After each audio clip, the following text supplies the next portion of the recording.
اعوذ باللہ من الشیطان الرجیم بسم اللہ الرحمن الرحیم السلام علیکم ورحمۃ اللہ وبرکاتہ۔ جو بندہ قرآن مجید کی یہ چھوٹی سی سورت چلتے پھرتے پڑھتا ہے اور بار بار تلاوت کرتا ہے اور خاص طور پر نبی کریم صلی اللہ علیہ وآلہ وسلم کی ولادت کے بابرکت مہینے میں پڑھتا ہے تو وہ اللہ تعالیٰ کے بے شمار انعامات کا مستحق بن جاتا ہے۔ ناظرین گرامی، حضرت عائشہ صدیقہ رضی اللہ تعالی عنہا نے ایک موقع پر نبی کریم صلی اللہ علیہ وآلہ وسلم سے پوچھا کہ آپ کی زندگی کا مشکل ترین دن کون سا تھا؟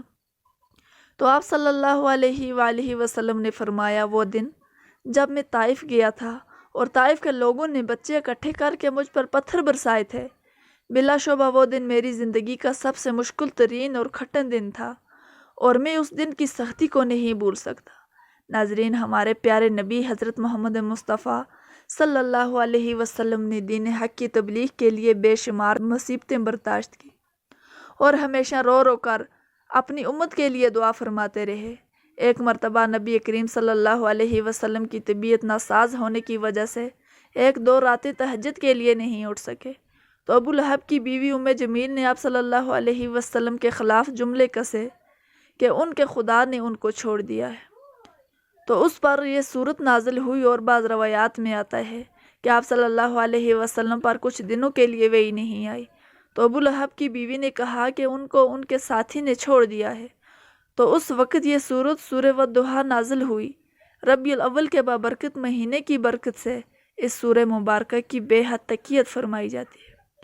کیونکہ اس صورت میں اللہ تعالیٰ نے انعامات کا وعدہ فرمایا ہے کہ جن سے آپ صلی اللہ علیہ وآلہ وسلم خوش ہو جائیں، یعنی نبی کریم صلی اللہ علیہ وسلم نے اس نام کے اشاعت اور اللہ کے پیغام کی خاطر اس دنیا میں جو تکلیف اور مصائب و الام اٹھائے، تو اللہ پاک نے سورہ والضحیٰ میں قسمیں اٹھا کر ارشاد فرمایا کہ آپ صلی اللہ علیہ وآلہ وسلم پر اللہ تعالیٰ ایسے ایسے انعامات فرمائیں گے کہ جن سے آپ صلی اللہ علیہ وسلم خوش ہو جائیں۔ علماء دین نے ربیع الاول کے مہینے میں اپنے پیارے آقا حضرت محمد صلی اللہ علیہ وسلم پر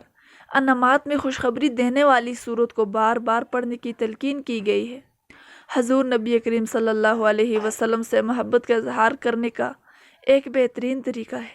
کہ آپ صلی اللہ علیہ وسلم کی سیرت کو عام کیا جائے اور چلتے پھرتے اپنے روزمرہ کے کام کاج کے دوران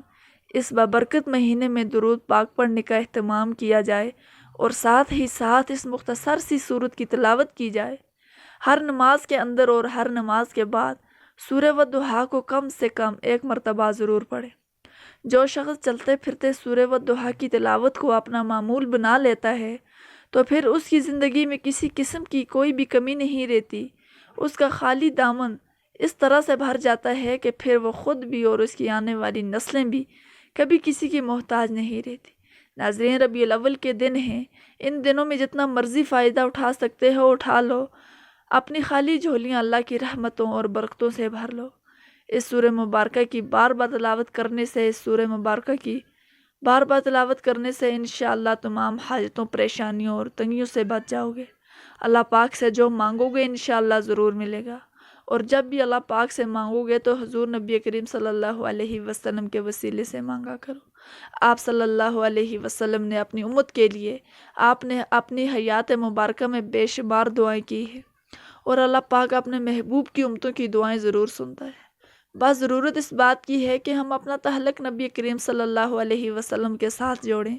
اور امتی بننے کا حق ادا کریں۔ اللہ تعالیٰ سے دعا ہے کہ اللہ تعالیٰ اس بابرکت مہینے کے صدقے ہماری تمام دعائیں قبول و منظور فرمائے۔ آمین ثم آمین۔